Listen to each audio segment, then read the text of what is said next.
Well, welcome back to another episode of the Water Matters podcast. I'm very pleased to be joined again by Tim Smedley, author of The Last Drop. I'm pointing, for those not watching on YouTube, to the pile of books in front of me. Tim's book, The Last Drop. If you haven't read it, you really must. It will share even more details about many of the topics that we've covered, and it really is a good starting point. If you're interested in anything to do with sustainable water management, you'll learn loads, as I did, from reading this book or listening to this book, because Tim spent hours and hours in the recording studio reading this book out loud for the audiobook version of it. If you haven't listened or read The Last Drop, I would encourage you to do that first.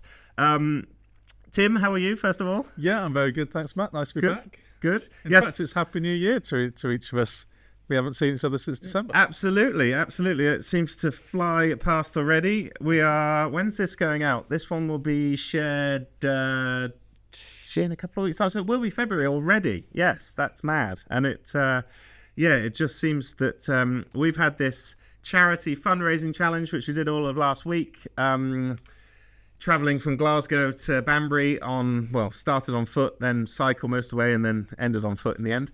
But that rather took over the whole month of January for us. Pleased to say that we have raised so far over £21,000 for our local Catherine House Hospice, which is just amazing. But it has meant that the start of the year has just been a complete blur. And so I'm actually really grateful that we get this last week in January to get a few more bits done, because it has flown by. But somehow it's going to already be February when this is shared with people, which feels crazy. But last time you were here, we talked about the very interesting, I certainly find it fascinating subject of microplastics in our water. So again, listeners, if you haven't listened to that yet, I encourage you to do so.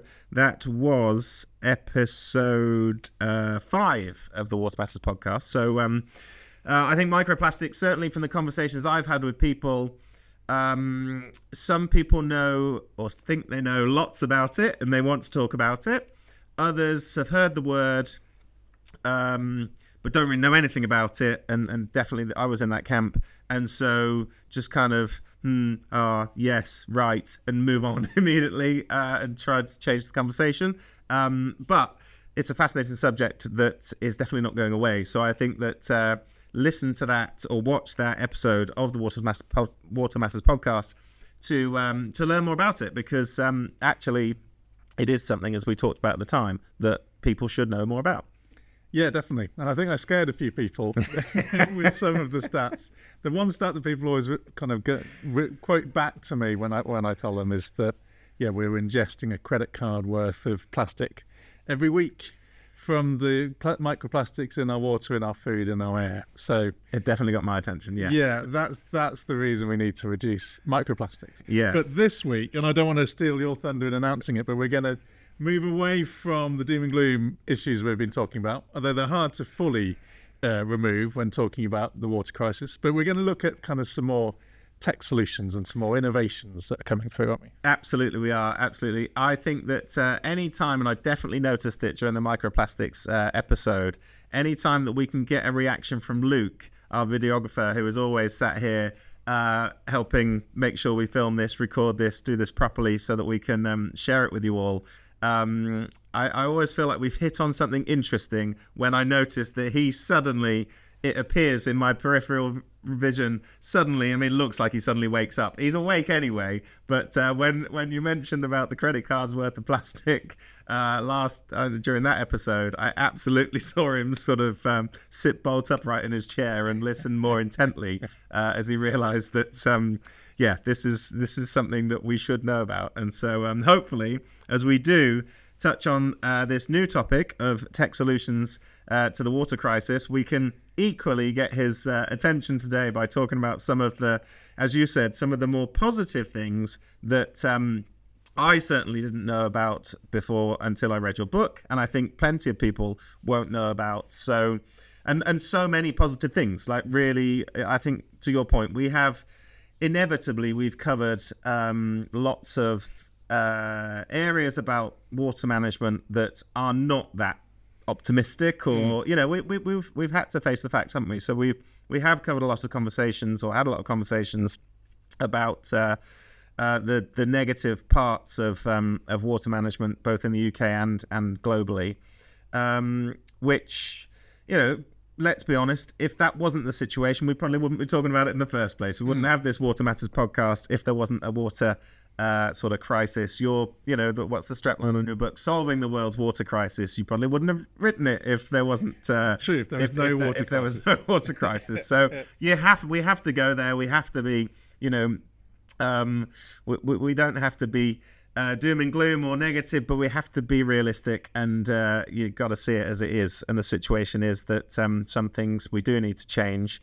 But the great thing is, as we'll touch on now, there are many positive things coming down the line. Some things already happening.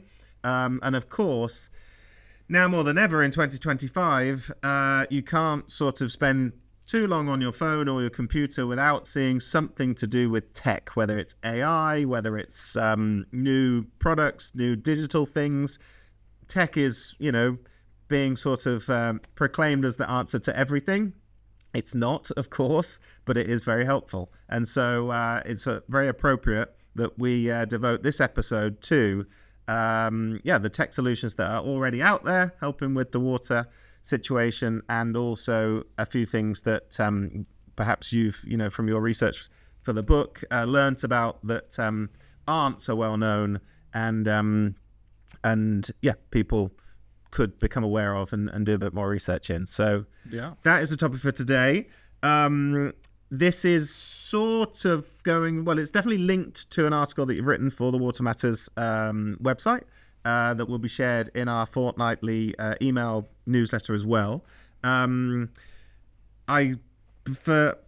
you have a sort of a different route you'd like to go down, just because I have this in front of me, perhaps we make that the order, or certainly start off with the first tech solution that you mentioned in that article, which is desalination plants. Yeah, let's start with desalination, because it's typically the one I get asked about the most. If I give book talks, it'll be a question.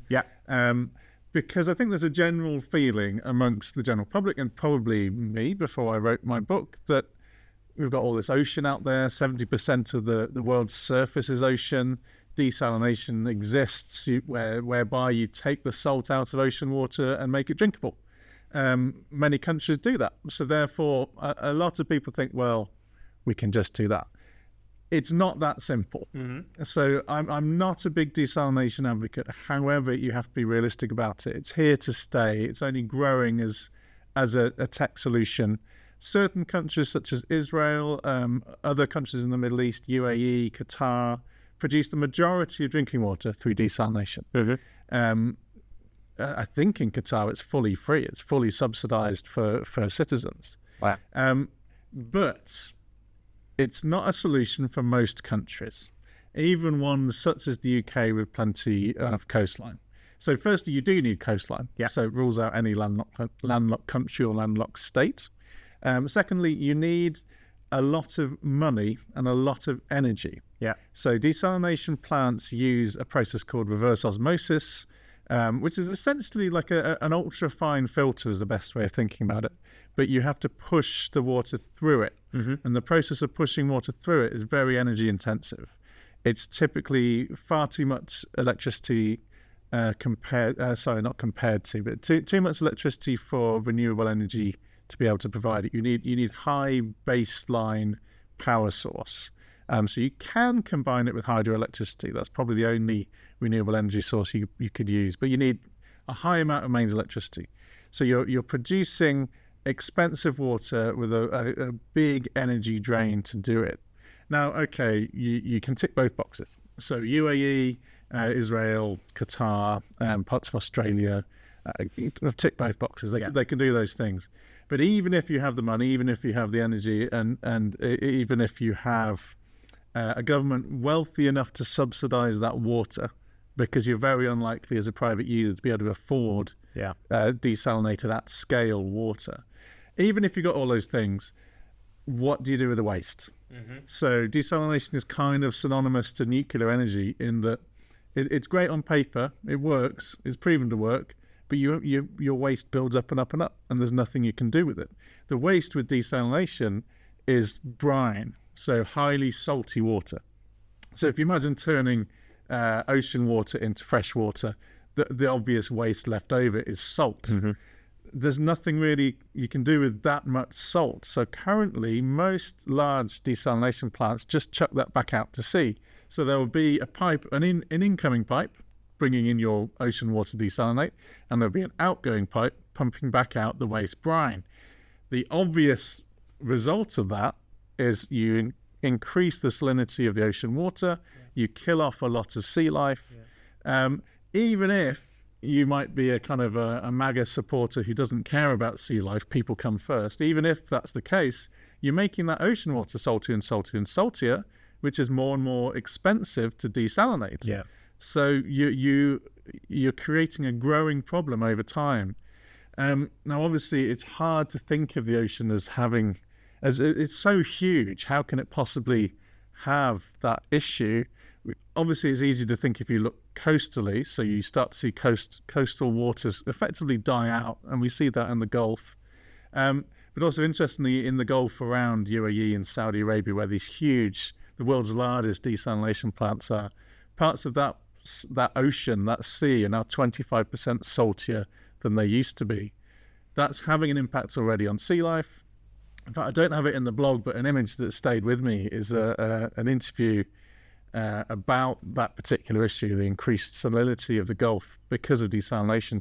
And in the parts around Saudi Arabia, there's not much living anymore except for giant jellyfish. Right. The giant jellyfish that are thriving, but they're being sucked into the inlet tanks, inlet pipes for the large desalination plants, and they've had to retrofit shredders onto the inlet pipes to shred the jellyfish so they don't clog up the system.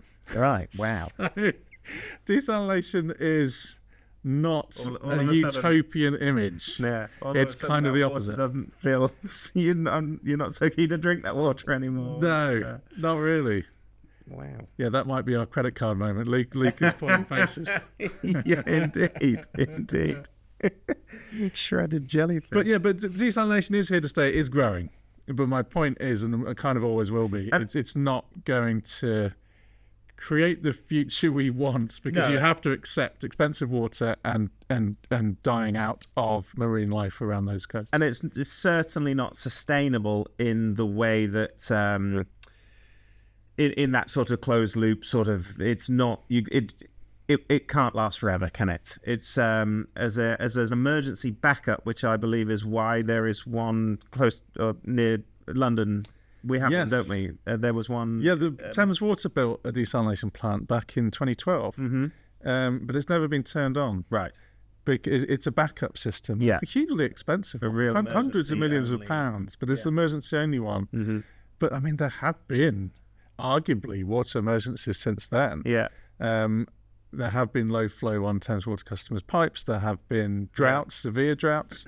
So and it's still not yet been turned on. So what Thames Water are waiting for, I guess, I'm not sure, but it must be a full day zero, back to pod one scenario that Thames Water will turn that on.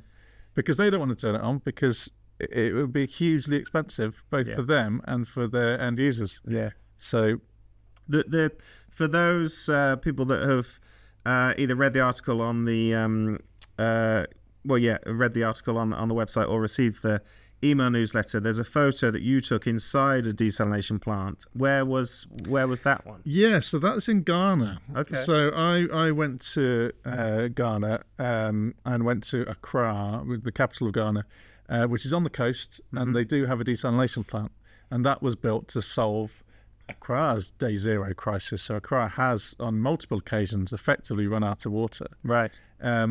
So that desalination plant was built, I forget the year, it's in the book, I'd say around 2017, built by a Spanish company. And that was supposed to solve Accra's problem. Now, in a sense, it did solve Western Accra's water problem, in that it's clean, potable, readily available water. Yeah. but again, it was too expensive. So the end users, interestingly, water bills in Ghana are about the same as here, not in some kind of translating for currency valuation, but literally the same as mine. Whereas salaries are many times lower than the UK average. Yeah. So water is expensive in Ghana already, but desalinated water is that much more expensive. So initially, the government had to subsidise it, but then the government couldn't afford it anymore. Yeah. So that desalination plant was actually mothballed for 2 or 3 years. It was turned back on during the COVID crisis because of the dire need for water and wash infrastructure. So it was up and running again when I went to visit, and it's an impressive place. I mean, it looks enormous. From the photo that you've included, it's big. It looks enormous. Any kind of fan of engineering would love a visit of a desalination plant. It's cool engineering. A big shiny plant, and they walked me through it, showed me how everything worked, and it is impressive. But again, you need the energy and the money to be able to run it, and a lot of countries don't have that. Plus, you have to turn a blind eye to the environmental degradation that you're causing with the brine waste. But it was a fascinating place to visit.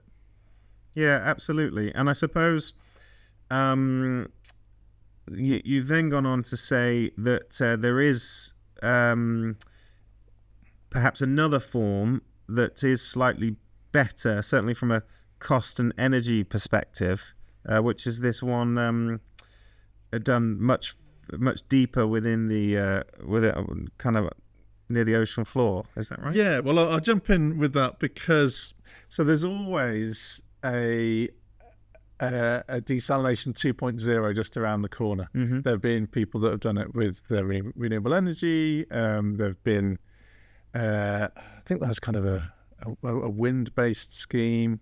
There's always currently desalination is a problem, but just wait. There'll be a better one coming. Yeah. But I am easily persuaded.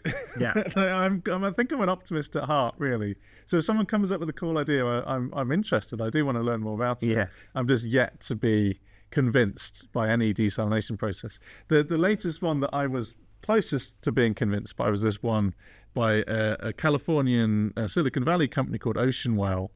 And they've effectively had the idea of putting desalination pods, reverse osmosis pods, on the ocean floor. So currently all desalination plants are large factories by a coast. Yeah. Again, kind of synonymous with nuclear power, really. The Ocean Well idea is to not build the large factory, put the reverse osmosis process, they're calling them pods, on the ocean floor in the deep ocean, so a few miles out. Then the benefit of that is to use the pressure of the ocean above. I mean, we all kind of know that from school, right? If you've got a tin can on the ocean floor, it'll get crushed. If they build their reverse osmosis to a high enough standard, it's going to use that pressure to push the ocean water through the reverse osmosis using the natural pressure of the ocean. I thought that was a really smart idea. I spoke to them a couple of weeks ago just to kind of hear what they had to say. Again, it's all prototypes at this stage. Yeah. They're working with the water district in California with a prototype. As far as I know, no commercial level. Well, in fact, I know no commercial size scheme has yet been set up. And they're talking about kind of 4 or 5 years down the line to actually have something large scale. Yeah. But I thought it was a cool idea. And in terms of the brine situation, they think by using this natural process, they can vastly reduce the brine outflow. Again, I'm not quite sure how though. So I'm going to keep an open mind. It sounds if something sounds too good to be true, it often is, especially in the water world. Well, because essentially it's still doing the same thing. Or on the face of it, it would logically, you'd imagine that it's still going to have the same result, wouldn't you? With the byproduct being the salt that's been removed. But talking kind of more off the top of my head now, there are different salinity levels at different levels of the ocean, different depths of the ocean, so that there might be something to do with the mixing out at the deep ocean being less harmful than the mixing in the shallow waters of coastlines. Might be something along those lines. But even so, you could certainly see how it would. They're talking about halving the energy costs because they're using the natural pressure of the ocean rather than the as I say, the high energy need of pushing through the reverse osmosis on land. So it would certainly solve the energy side of the equation. Yes, yeah, and it has to be something that is explored, because there is so much of it, isn't there? Like it does. When I was reading this, and I've thought of it a few times in relation to desalination plants, because an example that I've heard several times through some business sort of sales and marketing courses that I've done is the fact that you can go to the ocean with a bucket, or you can go to the ocean with a 100,000 litre container and take out as much as you possibly can, and the ocean doesn't care. It's as if and in the way that I've heard it, that's been used as an analogy. So you can go to the market and you can try and get as many customers or people sort of buying as much as possible, because there's such abundance of sort of potential business and that sort of stuff. And of course it works, because there is so much, as you've said in this, 70% of the world's surface is the ocean, and so it does seem obvious that it has to be considered, that we're surrounded by all this water. Yeah. Surely, yes, there has to be a way to make use of it for what we need it for. Yes, but we haven't found it yet. No. And so, what should we move on to?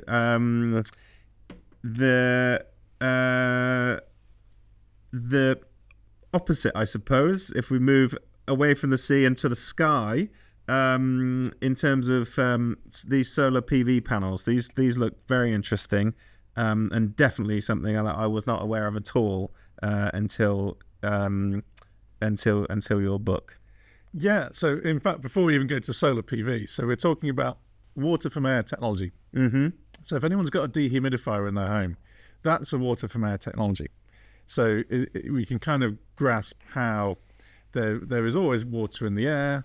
If you live in if you've got a damp house, you get a dehumidifier to take that dampness out of the air. And then lo and behold, a day later or half a day later, depending on how damp your building is, you've got a tank full of water that you have to tip down the drain. So water from air technology has been around a long time, but there's other ways of doing it. So there are companies out there that are basically using repurposed dehumidifier technology to try and do this at scale. And that does exist. I think some mining companies use that kind of on site to create water for staff. But there's some cleverer systems that use a desiccant. So a desiccant is a solid material or a partly solid material that soaks in water. So if you leave a bowl of sugar out on the table, if people take sugar with their teas or coffees, if you leave a bowl of sugar out, by a day or two, that sugar is going to be pretty kind of hard on top, isn't it? It forms a crust. So sugar's a natural desiccant. What that's doing is it's taking water, humidity, moisture from the air and sucking it in. With sugar, it's not useful. We don't like it. But you can use a desiccant to suck in water and then harvest that water. Now, the company I write about in the blog is a company called Source, and they're based in Phoenix, Arizona. And they have invented a technology, and this is commercially available. I've been to visit them a few years ago. They're now getting bigger and bigger. That essentially, it looks like a solar PV panel. It's actually called a solar hydro panel. It does have a bit of PV in it to run the system. So it's fully off-grid. You don't need to plug it in anywhere. It's got everything it needs within this panel. And it creates a condensation point within the hydro panel for any moisture in the air to effectively condense on. So again, kind of think of your mirror in the bathroom. When you have a shower, the mirror fully steams up. That's because the mirror is colder than the air temperature, so therefore it's causing a condensation point for that steam. Now you can do that. You can create an artificial dew point or condensation point, And Source do that within this hydro panel, which looks like a solar panel. You can put them on the roof of your house. You can put them in your garden, or if you're a school, you can put them on the roof of a school. They've sold them to all those situations, and it sucks water in basically from the air, puts it into a tank.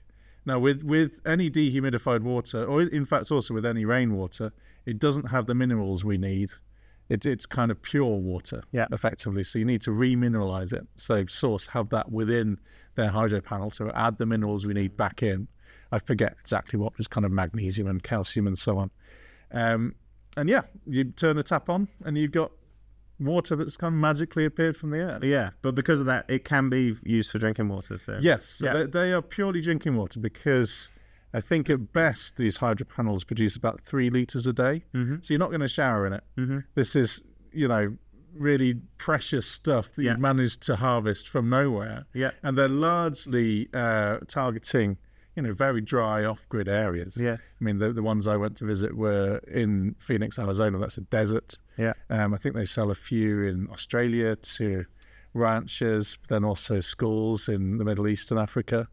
So this is, if you're off-grid and you need a potable water source for drinking, this is really useful. Yeah. But it's for drinking water. So it's not going to solve your larger water issues of washing and laundry and so on. But it's still an intriguing solution, and one I kind of really enjoyed going to see. No, very much so. And I remember we don't get them that often, but I can very much remember a few inquiries that we've had within our business at Graph UK, where they tend to be in Scotland, where certainly the examples I'm thinking of. But we'll get an inquiry through the website or a phone call, basically saying that they are building a completely off-grid new home.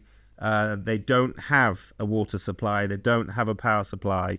Well, sometimes they have a power supply, but certainly not a water supply. They're so remote, and they're inquiring to us about our rainwater harvester systems, and they're usually asking us if they can use the water for everything. And of course, we say, well, officially, no, not you can't. You can use it to flush your toilets. You can use it for irrigation or whatever. You can use it for your washing machine, but showering, dishwasher, certainly drinking, no, you officially you can't. And in the past, I've always wondered, well, what do they then do? Because if there is literally no mains water supply, then what are they doing? Are they just? We know we have some customers that choose to still plumb their rainwater harvesting into their shower in particular. So they believe it's clean enough for them to bathe in or whatever. They're not drinking it, they're not consuming it, but so I could imagine maybe they do that, because if you've got no mains water, what can you do?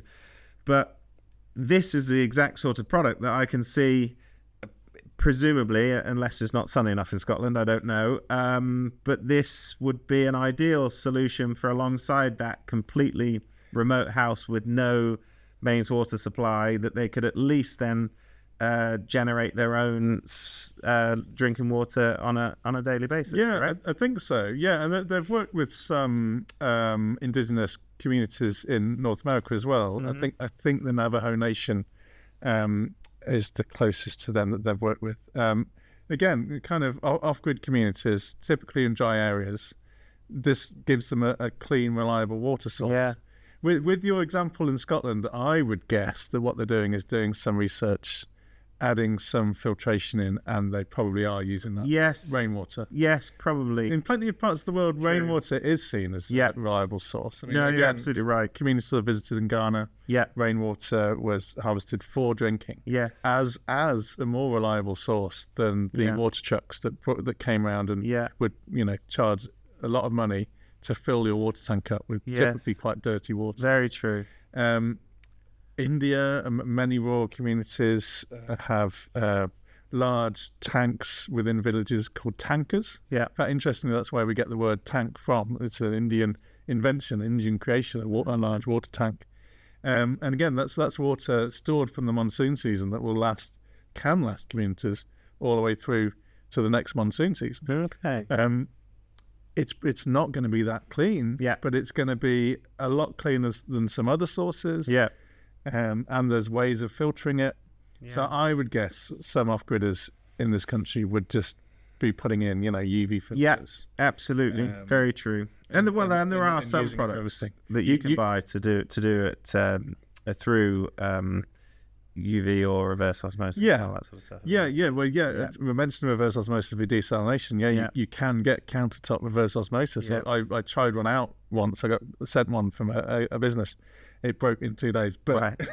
I'm sure better ones exist. Yeah. But it definitely exists. What you've got to be really careful of, though, is the demineralization of it. Right. So you have to remineralize pure water. Right. So that rainwater or desalinated water. Yeah.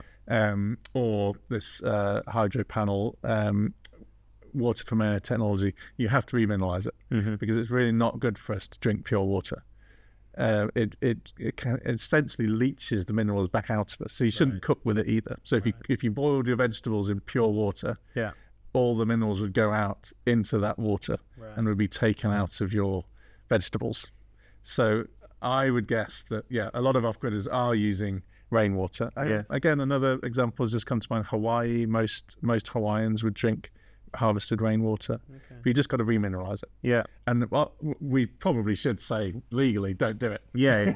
Yes. But I would hope that anyone that is doing it Yeah. would remineralize. Well, filter it to death, then remineralize it. Yes. Well, and this is a fascinating product though that you've shared details of here. That what's just amazing is you are literally creating drinking water out of thin air, really. Yeah, and it's fascinating. It's a really cool thing, and it's very kind of immediately, springs a light bulb above your head because like, wow, you can do that. And they're proving that in Arizona, which is incredibly dry. It's not a humid area. Yeah, it's an incredibly dry place. So they are proving their proof concept in the hardest place to take water from the air. If you're in, say, the Caribbean with very high humidity or many parts of Asia, you'd get a hell of a lot more water. Yes, so it is a pretty cool idea. Yeah, and for anyone that's not looked at the article, I'm essentially looking at a photo of what looks like one of those solar farms that we're so used to seeing now, even here in the UK, that are just, obviously they're normal solar PV panels. These are not, as Tim described. They look very much like them, but each one of these is sort of the fact that this is producing water that can then be reused. Yeah, and there's not really much downside to it because it's all off grid. There's no drain on energy because the solar PV is running these solar hydro panels. Yeah. They've worked with some customers to combine it with small bottling plants as well to then distribute bottles of this clean water. Yeah. But it's not taking it away from any water source, and there's no way you could do it at a big enough scale to take so much water from the air that it starts to affect clouds. That our atmosphere is far, far bigger than we realise. So it's a nice one in that there's not really any environmental downside to it. No, it's a fascinating one. Similar to that, then you then mentioned the this flow loop shower before we get onto the PV panels that I was referring to earlier. But this flow loop shower from Denmark, I think, seems very interesting in terms of what's possible. Yeah, well, this is kind of bringing us inside the house now. So I guess we've gone from the huge centralized systems of desalination plants down to kind of smaller, cooler off-grid systems that fit on top of your house. But then inside the house, how can we use less water? And there are some really cool technologies coming online now that can help us do that. So one of the most obvious ones to think of in terms of water waste is a shower. I don't think many of us realise how much water showers use. I think we're all told that showers are better than baths. That can be true. It depends how long your shower is. Yes. But I'd say anything beyond the 5-minute mark, you're probably losing that relation. You're probably then going to use more water. Yes. So depending on your water pressure, how good your local water system is, typically from a tap, or from a shower, it's coming out at around 12 litres to 15 litres a minute. So if you're taking a 5-minute shower, and I admit that's quite quick for me, a 5-minute shower, that's 53 to 75 litres gone down the drain, drinking quality water. Yeah. Interestingly, when people are surveyed about how much water do you think you use per day, the upper end is about 50 litres of what people think they use. Yeah. But as we just said, your shower is already using more than that. That's before you've washed your clothes. A washing machine uses 50 litres minimum before you've washed your dishes in the dishwasher, before you've done anything else. If you start your day with a shower, exactly, you've already used more water than you realise. They've literally, before they've even had breakfast, they've probably used more than their whole estimation for their daily usage. They've beaten their budget already. Yeah. The reality is, in the UK, we use about 150 litres per person per day. EU average is less than that, around 120. So we're above 100 litres per day, and you can already get halfway there or more from your shower. Yes. In fact, for the book, and just for my interest, we had a water audit in our house. Thames Water kind of offered to do it. And half of our water use was our shower. Wow. But also, really interestingly, the carbon footprint of that was really high as well, because all that heating to heat the water that goes into the shower turned out the carbon footprint of that was more than our annual car use. Wow. And we don't use our car loads, but we're a family, we have to use it a fair bit. But the shower had a higher carbon footprint because of the gas that heats the boiler. But anyway, that's kind of a side point. Well, but I don't think it's not something that people are that conscious of. And actually, I thought of it. A hotel that I stayed at over Christmas time was I think the first and only hotel I've ever stayed at where they had one of these sand timers in the shower. Right. It was quite it was directly next to where you turn the shower on. It was there on a little sort of ledge, and with no kind of signage or anything, but obviously I knew what it was, what it was there for. But actually didn't time how long it took for it to fully go from one side to the other. But it seemed like a very long time. I was done and out of the shower before this sand had gone all the way through. But I thought that was very interesting interesting that the hotel had chosen to put one of these in each shower. I assume they're in every shower, not just mine. But then not to say anything about it unless I missed it. But normally in the bathroom of a hotel, you see that same old sign that says about protecting the environment by leaving your towels or whatever. I thought, well, there'll be mention of it on that. There wasn't. So, so they'd obviously decided, well, let's be proactive and encourage people to, be conscious of how much time they spend in the shower. But then not really put anything about it. But I've often thought whether we should do it would be a quite suitable sort of freebie merch, almost branded shower timer like that for our customers as a bit of freebie and stuff, because very relevant to our business at Graph. But and then do you want your customers thinking about you in the shower? I'm not sure, but there's a bit of fun there. But I was surprised to see it. But then it does make you conscious. It does make you think. Because I don't think many people, when they're getting in there, when they turn the shower on, to be honest, I don't think they're even thinking about how much water is wasted before it's even warm enough for them to get underneath it. Let alone how much time they then spend when it's warm enough and they're in the shower. That's a good point. It takes a good 30 seconds standing outside my shower before it warms up. Exactly. And so I like the egg timer. That's kind of quite a nice nudge psychology, isn't it? When you kind of it just makes you absolutely you're aware of behavior. Once you know sort of why it's there and what you're supposed to think, it's just once you're conscious of 1 minute, 2 minutes, 3 minutes makes a big difference. To your point about the amount that is being used. Well, and it's a good point, because you've essentially got two choices to reduce your shower use. One, reduce the amount of time you're in it. Or two, reduce the amount of water coming out of it. So we chose two, because we quite like long showers in our filming. So the guy that did the water audit then fitted aerators to our shower and our taps. Now, what aerators are, they're just tiny little discs. If you unscrew your shower or your tap head, and you can refit a tiny little disc inside of it, they're very cheap. You can buy them off eBay for like 50p, or a lot of water companies will just give you them for free if you ask them. Yeah. And that can reduce the water coming out of it by half. They're called aerators because they just kind of add water bubbles to the water coming out. So they fitted that to our shower, thus making my family very unhappy because... Does it reduce the pressure? It really does. It does, yeah. So you can have just as long a shower, Yeah. but you're kind of underneath kind of a rather disappointing flow of water. Yeah. But that is what we did. Yeah. Now, you can get different flow rates for aerators, so you can reduce the 12 litres a minute to 10, to 8, to 7. We started with a 7. I think we're back up to like an 8 or a 9. And that was the happy, well, not a happy, but an unhappy medium, an unhappy compromise. Yeah. But what I've written about in the latest blog, and I mentioned in the book, is there's also some clever tech coming online to do better than that. So there's a shower designed by a Danish company called Flowloop.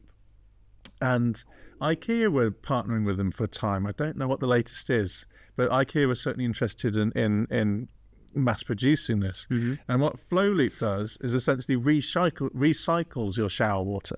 So you're showering, the water's going down the plug hole, but the Flowloop system then recaptures that water as it's going down the plug hole, puts it through a filtration system, a cleaning system, and puts it back into the shower, into your head. So you don't notice any of this happening. I think there's buttons on it so that, if you're mid through shampooing, you can turn it off because you might not want the shampoo coming back through it. Right. But effectively, it's called a flow loop because it's putting that water round and round in a loop. The benefit of that is you no longer have the feeling of just a paltry 5 litres or 7 litres coming through. They can shoot that back down because it will feel like an even more high power shower than you had before, but it's using a lot less water just in a constant loop. So I think yes, they say it uses just 1 to 2 litres per minute.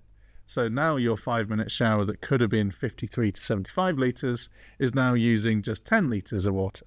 It's a huge reduction. Yeah. So, and Flowloop are up and running. If you live in Denmark, you can buy a Flowloop. I imagine some other European countries too.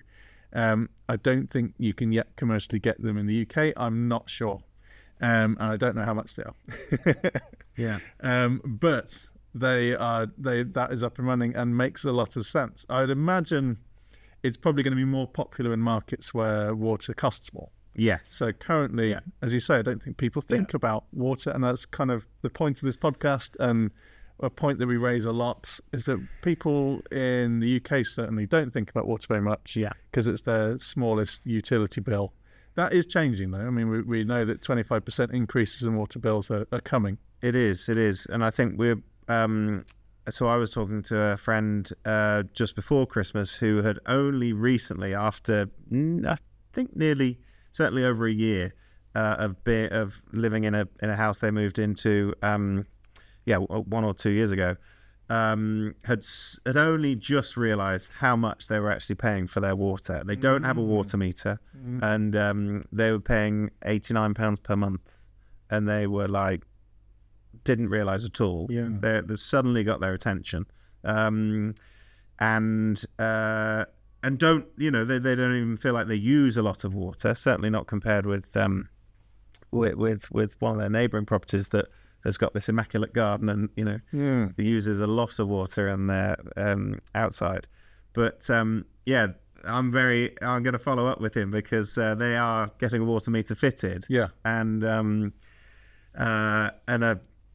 very much purposely just to see what savings they can make, and they expect it to be significant. So I think more and more, they're in the Thames Water area, so I think more and more we're going to be able to get these examples and share them because it is going up, and just because I don't know, we almost assume that it's just one of the lower bills. You don't think about it, and therefore you don't. You don't look, maybe, but I think soon we'll have to. And in fairness to your friends, if they didn't have a meter, well, why would you think about it? Absolutely. There's no incentive there to use less water. No. So it is crazy we still have a high percentage compared to a lot of other countries of unmetered customers. It's getting less and less. I can't remember what the latest is, but off the top of my head, it's going to be like 15% maybe of all water users in the UK. And it used to be close to half just about 10 years ago. So water companies have been getting better at installing meters. Yes. But it's interesting that they're charging that much. Exactly. I believe legally you can request a meter. So if you don't have a water meter, your water company has to put one in if you ask them to. Yeah.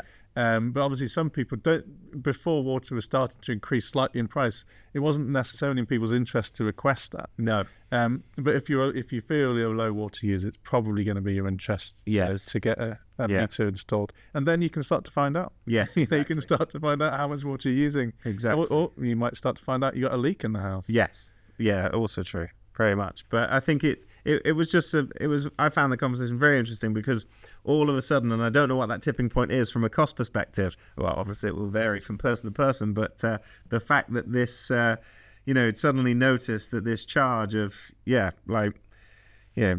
not too far from £100 a month is going, to the water company, that got his attention. Yeah, I bet it did. Exactly. and I imagine it'll be halved. Yes. Unless they're a high water user.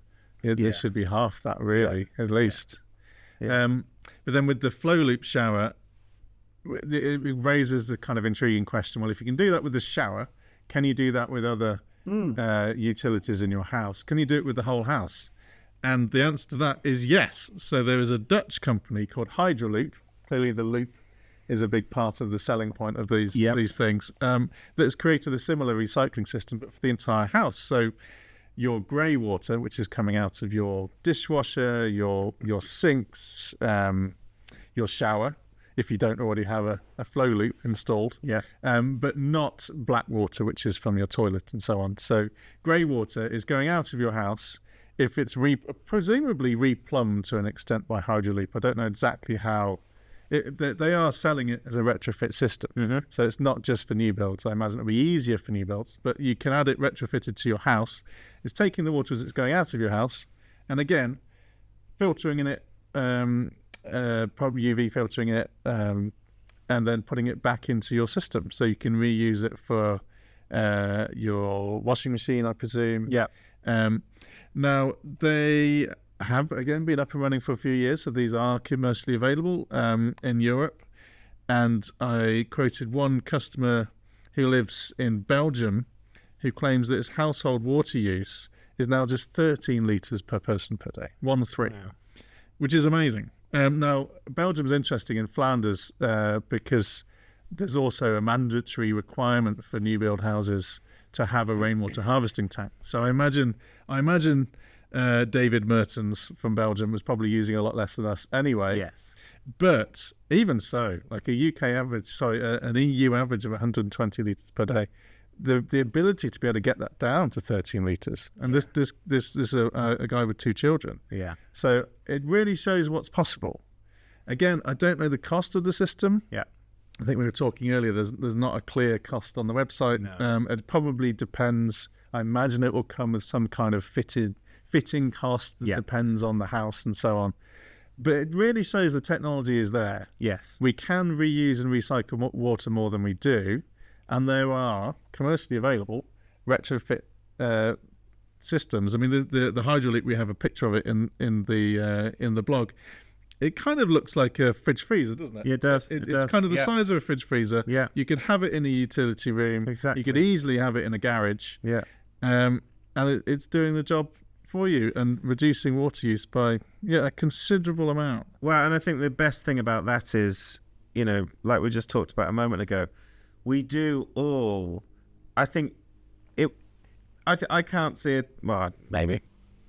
Never say never, but it's hard to imagine a time where we don't lose at least the water that we just let run out of the shower or the tap whilst we want it to either get warm or to get cold. And that, when you add that up for every person in the house and every house on the street and every house in the village or the town or the city, that is just a phenomenal amount of water in itself.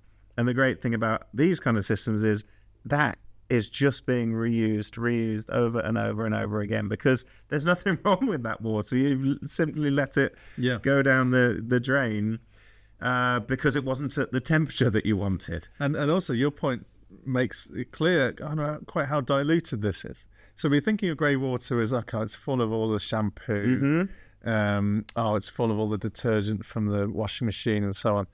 But actually a lot of that is rinsing. A lot of that is pure water just being run down the drain.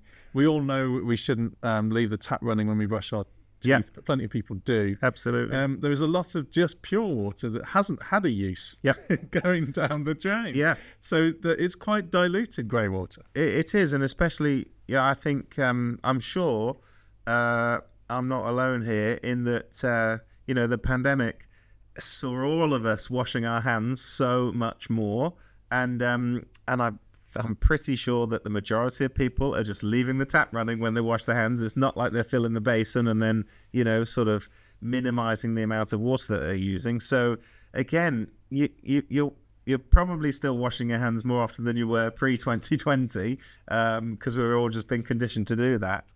And so much of that water is just still clean when it's maybe it's it's got a little bit of soap in from your hands or whatever. But yeah, absolutely, there's not as much sort of stuff in that water as we would probably imagine there to be. And grey water recycling just it makes so much sense. It's especially even when compared with rainwater harvesting, because we can't control how much it rains. So there is that unknown factor of like, if it's not raining, you've got no benefit. Yeah. But every household is going to continue to use water whilst water is available, and so it is, it's certain that there will always be water then that you can reuse, and it was always getting it to a cost point from years ago when we looked at it from a different business I was involved in. It was being done on a commercial scale. Hotels are absolutely perfect for it, of course, because a 200-room hotel with a shower in every one, and and then especially if they do their laundry on site, they've got such a high demand for water, but they've got so much grey water that could be cleaned and reused. It's almost the perfect case study for it. So that was happening and still is happening a lot, I think. But coming up with something like this that does work on a house by house basis is brilliant, and getting that sort of results, 13 litres of water per person per day, is amazing, isn't it? Yeah, it's incredible. And for listeners and people including us that don't live in Belgium or Denmark or Holland, or you live in those countries and you don't have the money to buy one of those systems, there are very easy things we can retrofit our houses with. I mean, I mentioned the aerators. Small little plastic discs or metal discs that you add to your taps, it can halve the water use coming out of them. Now, I probably haven't been a glowing advert for doing it to your shower, because it does mean a slightly disappointing shower. But it does reduce water use if you care enough. But from taps, honestly, it's just as good. So you're washing up tap, or your toothbrushing tap, whatever tap, you really don't notice adding some air bubbles to it, and it does, it can up to halve the water coming out of it. And then just simple appliances, dishwashers. So I had to upgrade my dishwasher during the pandemic. I didn't get anything fancy. It was just from a typical high street store that you get your utilities from. And that particular model, it's a Bosch. I don't want to kind of product place. I think there's other models that do it, but just mine happens to be Bosch. It uses 6.5 litres for a whole wash cycle. Now again, if a tap on full is using 12 litres a minute, and a dishwasher can do it for 6.5 litres for the entire cycle, interestingly and counterintuitively to what many people imagine, dishwashers are much more water efficient than just washing your dishes from a tap. So just those things, adding aerators to our showers and taps, getting a new dishwasher, using it a bit more efficiently, and installing a couple of water butts to do, our water our plants. Just those three things for our house halved our water use. Really? So we're certainly nothing like 13 litres of the Hydroloop system, but we did halve our water use. It's creeped back up, but it's never got back to what it was before doing those things. So, and those are all kind of easy things to do. Yes. So it's achievable to all of us. And just at the very minimum, adding the aerators to your taps is going to make a difference. Yeah. So there is definitely things we can all do with really kind of low tech technology, rather than going the full hog and getting a new shower installed. Yeah, that exactly. really help. Exactly. And I think it is that it's the impact that we can have as water conscious individuals that collectively, when we do that and we all start to reduce our water use by half, that's when it really does start to make a difference, isn't it? Yeah. It's if there was encouragement for all houses on one street and all streets in one town and all that sort of stuff to do the same thing, then it really does make a big difference. And as you say, like, they might not seem, I suppose we started the episode with tech solutions. Maybe some of it, if you were looking for the high tech and the most advanced sort of AI powered this, that, and the other, then sorry to disappoint. But,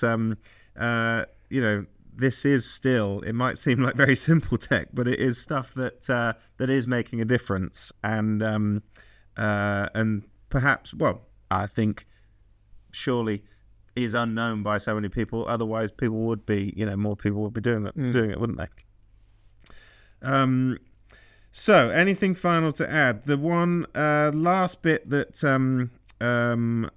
I just stuck in my mind from the book, just because you drive past so many fields now, in the UK in particular, with these solar farms on, and you wonder, is it sensible and sustainable to be losing so much sort of agricultural land to solar panels and I was I surprised and learnt for the first time when I read your book initially about the fact that they can also be put on water, which perhaps doesn't help the water situation massively, but it's all collected, isn't it? It's all part of the same subject. It actually does help the water situation. So we're talking about solar panels put on top of water. So either floating panels on reservoirs or solar shading on irrigation canals. Mm-hmm. Both exist, and it is my favorite tech solution, because for the solar, it's, as you say, not having to take up usable farmland or usable real estate. You can put it on existing canals or reservoirs. Solar panels, interestingly, work better if they're slightly cooler. They're more efficient. Okay. So if they have water underneath them, the panels are cooled. So those solar panels are running more efficiently than if they were on the land next to the reservoir or canal. But also they stop. They don't stop, but they greatly reduce evaporation loss. So if you think about irrigation canals in hot countries or hot areas, they lose a lot of water from evaporation. Reservoirs lose a lot of water from evaporation.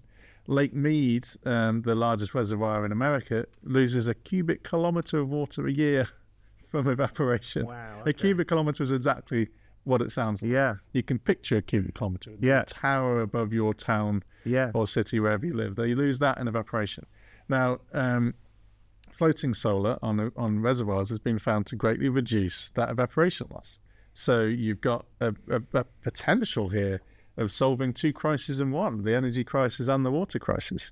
Now again, sticking with Lake Mead, there's a cool stat that some researchers looked into this and found that if you put floating solar on just 6% of Lake Mead's surface area, it would produce more electricity than the Hoover Dam, the hydroelectricity that comes out of the Hoover Dam, the purpose of building the reservoir in the first place. Yeah. So it's not an insignificant amount of energy potential here.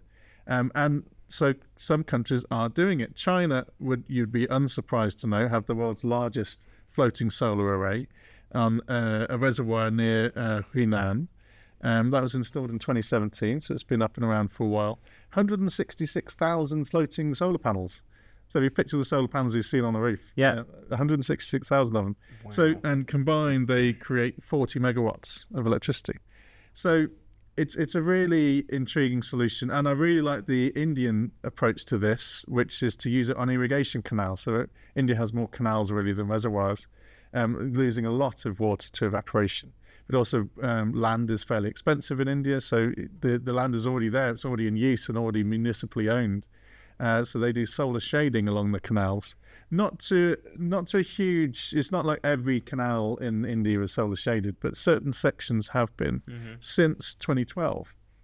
So again, a really clever double solution here, reducing evaporation loss and producing renewable energy without having to buy any new land, and renewable energy that's more efficient because it's cooled by the water below. Yeah, So, and within the article there is it's a great photo that you've managed to find there, which shows the panels above the canal, and you just think that's space that you couldn't use otherwise, and therefore it just makes so much sense, doesn't it? Yeah, exactly, and it's protecting the water. Yeah, It's protecting the evaporation loss. What do you think?